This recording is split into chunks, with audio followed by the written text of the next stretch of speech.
Muy buenos días. Les habla María Celina Mora. En nuestra clase de literatura hablaremos de Miguel Otero Silva, poeta, humorista, novelista y periodista que marcó la pauta en el mundo político e intelectual literario de la Venezuela del siglo XX. En literatura es bien importante que tengamos en cuenta lo siguiente. Leer e interpretar una obra literaria es un acto de comunicación que se establece entre el escritor y el lector. Ahora bien, cabría preguntarse lo siguiente. El momento histórico que vive el autor cuando escribe su obra, más allá de enmarcarla, puede verse reflejado en ella. Puede servirle de inspiración o de proceso reflexivo. Revisemos los datos biográficos de Miguel Otero Silva. Nace un 26 de octubre de 1908 en la ciudad de Barcelona, estado Anzoátegui, y fallece un 28 de agosto de 1985. Hijo de Miguel Otero Vizcarrondo y de Mercedes Silva Pérez. Gustaba de leer la Biblia cuando niño, ya se inició en la lectura. Inicia sus estudios en la Universidad Central de Venezuela de ingeniería. Estudios que culmina, pero ni siquiera se molesta en buscar su título. Posteriormente se gradúa de periodista. Y es allí donde empieza a formarse Miguel Otero Silva y donde empieza su participación y su injerencia en la vida política y literaria del país. Ya lo vamos a ver.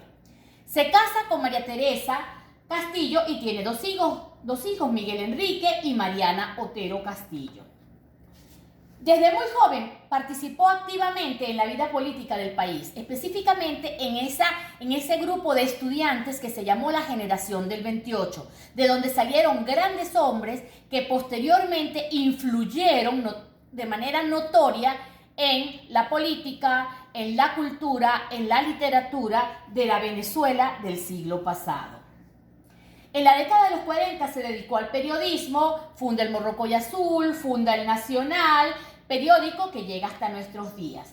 A partir de la década de los 50, Miguel Otero Silva se dedica de lleno a su obra literaria. Y es así como en 1955 publica Casas Muertas, que nos muestra el proceso falso del progreso y de una modernización desigual y desintegradora que se dio en Venezuela. Habla del caudillismo en su máxima expresión y también nos muestra esta obra el proceso migratorio que se inicia en Venezuela a raíz del boom petrolero. Obtiene varios premios por ella. Posteriormente nos presenta una obra que se llama Oficina número 1 y justamente tiene que ver con el pozo petrolero que por primera vez se abre en el oriente venezolano y se llamó ese pozo petrolero Oficina número 1. Y va siguiendo el hilo de la novela, va siguiendo la transformación de la población alrededor de ese pozo, desde campamentos, ranchos, hasta convertirse en una ciudad que hoy conocemos con el nombre del Tigre, ciudad cuyo desarrollo fue marcado totalmente por la anarquía. Quiero invitarles, y este material lo van a tener en su material de consulta, a revisar unos fragmentos, tanto de Casas Muertas como de Oficina número 1, para establecer un poco esa vinculación entre el momento histórico que vivió Miguel Otero Silva y lo que nos refleja en su obra. En esta, por ejemplo, en Casas Muertas tenemos la guerra civil gemía con horror, casi supersticioso, es la causa de nuestros males, etc. Recordemos que era la plena época de la dictadura del general Juan Vicente Gómez. Ortiz, el pueblo en el que se enmarca esta novela, se derrumba, se decae, se va destruyendo, va muriendo poco a poco. Y es paso obligado de la mayoría de las personas que vienen hacia el oriente del país con la idea de buscar una mejor vida en la explotación del pozo petrolero. Fíjense, hay un personaje bien importante que se llama Carmen Rosa, que junto a Sebastián son los protagonistas de esta novela. Y fíjate, aquí nos dice, y luego, cuando comprendió que había llegado solo y sobresaliente a un 5.º grado que nunca existiría, se echó a llorar. ¿Qué pasa allí? Se queda sin la posibilidad de continuar estudiando y recibe una invitación. Vete, hija, a los campos petroleros, a la selva, a la Sierra Nevada de Mérida, a la 7ª paila del infierno. Pero no te quedes aquí de sepulturera, que ese no debe ser un oficio para ti.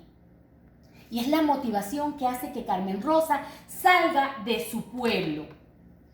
Y además, después vamos a ver que la lleva hacia el oriente del país y la vamos a aparecer en oficina número 1. ¿Qué pasa en oficina número 1? Aquí en este fragmento empieza diciéndonos que seguían llegando delincuentes que campeaban por sus fueros en cuanto se tupía la oscuridad, etc. Así como vino muchísima gente trabajadora, profesional, que buscaba ser un sustento para sí mismos y para sus familias al oriente venezolano, también vino mucha gente de mal vivir. Entonces los conflictos sociales no se hicieron esperar. Allí en oficina número 1 vemos reflejado eso, incluso el surgimiento hasta de un incipiente movimiento sindical. En cuanto a Carmen Rosa, la vemos también en oficina número 1. Pensaba por vez primera desde que decidió abandonar las casas muertas de Ortiz, la iglesia muerta, la escuela muerta, el cementerio donde también su amor había quedado muerto y enterrado. Y por primera vez sintió miedo. En estas novelas hay un cúmulo de emociones y de repente de arrepentimiento por una toma de decisión que se hizo en un determinado momento. Carmen Rosa, este personaje, les invito a que lo conozcan, no solamente a través de los fragmentos, sino a través de la obra, de la obra completa, para que la descubran y junto a ella, pues también sufran, padezcan, disfruten de lo que fue su vida. Cerrando, quiero decirles que Miguel Otero Silva ha sido uno de los venezolanos más integrales que ha tenido nuestro país y ha trascendido hasta nuestras generaciones. Ejemplo de perseverancia, de compromiso, de entrega, de esfuerzo, de lucha por la justicia y que deja sembrado su pensamiento no solamente en el acervo venezolano, sino en el acervo latinoamericano. Miguel Otero Silva, a través de la literatura y el periodismo, relató numerosas páginas de la historia venezolana del siglo XX que les invito a disfrutar y a conocer. Y cierro con esta frase que él mismo nos dio. Hay quienes escriben la historia y quienes simplemente la hacen. Gracias por su atención.